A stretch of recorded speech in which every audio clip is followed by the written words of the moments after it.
Hallelujah.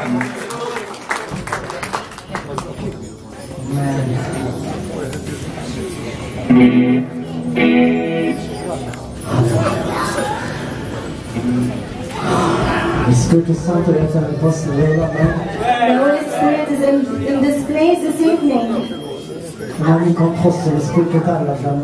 many of you can feel the presence of the Holy Spirit while we are worshiping Him?